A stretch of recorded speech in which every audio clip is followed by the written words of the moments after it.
السلام علیکم۔ وعلیکم السلام۔ سوال ہے، حج بدل کی حقیقت کیا ہے اور اس کے حکم پر روشنی ڈالیے۔ حج بدل کا جو مطلب ہے، جو آپ لوگ جانتے ہوں گے کہ ایک آدمی کسی دوسرے آدمی کی جگہ جا کر حج کرتا ہے، تو اسے ہی حج بدل عام طور سے کہا جاتا ہے۔ لیکن دیکھیے، اس میں ایک لوگوں کو مغالطہ ہے اور غلطی لگی ہوئی ہے۔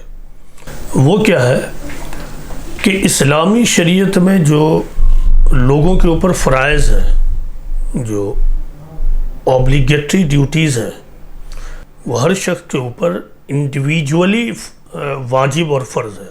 مطلب یہ ہے کہ وہ فرائض خود اس شخص کو ہی انجام دینا ہے۔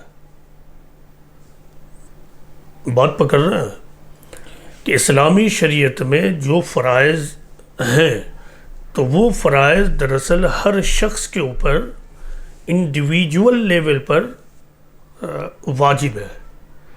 ہر شخص کو خود اپنے فریضہ کو انجام دینا ہے، کوئی دوسرا اس کی جگہ پر انجام نہیں دے گا۔ یہ اسلامی شریعت کا انتہائی بنیادی اور بیسک پرنسپل ہے۔ مثال کے طور پر ایک شخص نماز نہیں پڑھتا ہے، تو کوئی دوسرا شخص اس کی جگہ نماز نہیں پڑھے گا جی، اور دوسرا شخص نماز پڑھ کر اس کے نماز کے فریضے کو ختم نہیں کر سکتا ہے۔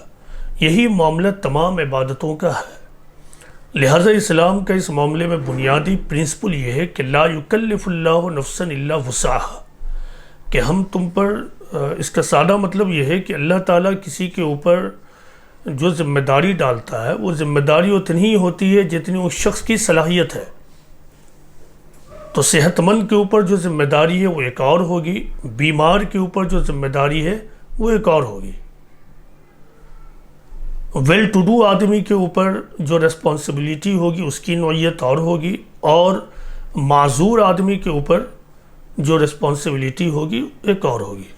اسی طرح قرآن میں ایک دوسرے مقام پر ہے کہ وَلَا تَكْسِبُ كُلُّ نَفْسٍ عَلَيْهَا وَلَا تَزِرُ وَازِرَةٌ وِزْرَ أُخْرَى، یعنی جو شخص بھی جو حاصل کرتا ہے، کمائی کرتا ہے، تو وہ اسی کے پاس جاتی ہے، اسی کے کھاتے میں جاتی ہے، اور کوئی شخص بھی دوسرے کا بوجھ نہیں اٹھائے گا۔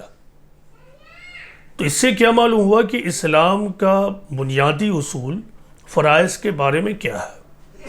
لیکن بعد کے زمانے میں حج بدل کا ایک نظام قائم ہوا، وہ بعض روایتوں کو لے کر، مثال کے طور پر ایک روایت ہے کہ بنو خشم کی ایک خاتون پیغمبر اسلام کے پاس آتی ہے اور وہ کہتی ہے کہ اللہ کے رسول، میرا باپ بوڑھا ہے اور سواری پر سوار نہیں ہو سکتا ہے، تو کیا میں اس کی جگہ پر حج بدل کر دوں، اس کی جگہ پر یہ عبادت کر دوں؟ پیغمبر اسلام نے کہا ہاں کر دو۔ تو اصل بات یہ ہے کہ اگر حج بدل کی کوئی صورت ہے تو وہ زندہ لوگوں کے لیے ہے، مردہ کے لیے نہیں ہے۔ امام مالک کے نزدیک مردہ انسان کے لیے حج بدل اسی وقت ہے جب کہ اس نے وصیت کی ہو، اور یہ بھی استنباطی مسئلہ ہے، یعنی ڈائریکٹلی قرآن و حدیث سے یہ مسئلہ بھی وضع نہیں ہوا ہے۔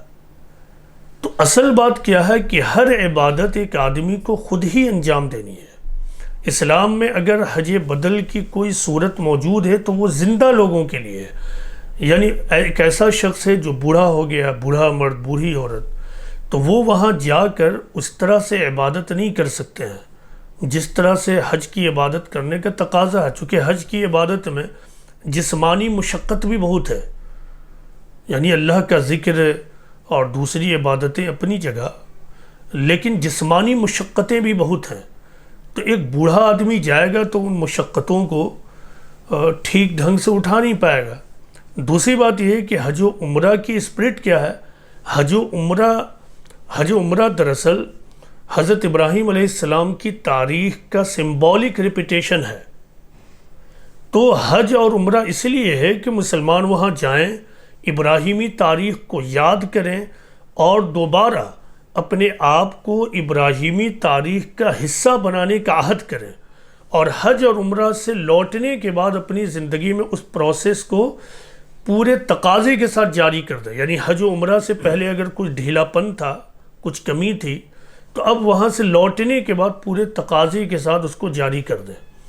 تو اب ایک بوڑھا آدمی جو عمر کے آخر حصے میں وہاں پہنچے گا تو ظاہر ہے وہ عبادت وہاں سے لوٹنے کے بعد اس تاریخ کو وہ آگے نہیں بڑھا پائے گا، تو اس کے لیے محض ایک رسم رہ جائے گا. تو اسی لیے اسلامی حکمت کے تحت یہ بوڑھے لوگوں کے لیے رعایت دی گئی کہ وہ حج بدل کروا لے، کسی دوسرے کو بھیج دے. تو اب ان کی جگہ پہ کوئی بوڑھا، کوئی جوان چلا جائے جس کے پاس استطاعت نہیں ہے، وہ پہنچ جائے، تو وہ جائے اور پھر ان مقامات کو دیکھے جہاں کبھی ابراہیم علیہ السلام اور ان کے خاندان والے آئے تھے، ان مقامات کی زیارت کرے جہاں آخری پیغمبر محمد صلی اللہ علیہ وسلم تھے، آپ کے صحابہ تھے. تو ان کو دیکھنے کے بعد جو وہ انسپریشن لے گا وہ ایک لیونگ انسپریشن لے گا. ایک چیز ہے سننا اور پڑھنا، اور ایک چیز ہے خود جا کر کسی چیز کو آبزرو کرنا، فیل کرنا. تو اس طرح ایک جوان جب وہاں پہنچے تو وہاں سے لوٹنے کے بعد اس بات کا زیادہ امکان ہے کہ وہ اپنی زندگی میں اس کو اتار لے. لیکن جب ضعیف لوگ جائیں، اولڈ لوگ جائیں، تو ان کی زندگی ہی نے جواب دے دی ہے. تو ایسے لوگوں کے لیے حج بدل ہے. اگر حج بدل ہے تو ایسے ہی لوگوں کے لیے. لیکن بعد کے زمانے میں یہ تو مردوں ہی کے لیے رائج ہو گیا. اچھا، اس میں ایک چیز اور ہے کہ جو لوگ حج بدل کراتے ہیں ان کو یہ دیکھنا چاہیے کہ میرے حج بدل میں کوئی نیا مسلمان حج کے لیے چلا جائے، عمرہ کے لیے چلا جائے، تو وہ اپنے ہی کسی جاننے والے ماننے والے کو بار بار بھیجتے رہتے ہیں. تو اس سے کیا فائدہ؟ تو اس میں علماء کو چاہیے کہ سمجھائیں. تو چونکہ ان لوگوں کا اپنا فائدہ ہوتا ہے تو وہ سمجھاتے نہیں ہیں. ان کو چاہیے کہ وہ کہیں کہ بھائی جو نوجوان استطاعت نہیں رکھتا ہے اور وہاں نہیں پہنچ پا رہا ہے، یا جو ائمہ ہی مسجد کے امام اور مؤذن جن کی صلاحیت نہیں ہے، جو نہیں گئے، تم انہیں بھیج دو، ان سے حج بدل کراؤ. میں نے تو پہلے ہی 2 4 5 کر لیا. تو یہ بھی ہونا چاہیے اور لوگوں کو اس بات کو بھی اپنے ذہن میں رکھنا چاہیے تاکہ ہر مسلمان وہاں جائے اور وہاں سے اسلام کی اسپرٹ لے کر لوٹے. کوئی اپنی مالی کمی کی وجہ سے اتنی بڑی عبادت سے محروم نہ رہ جائے.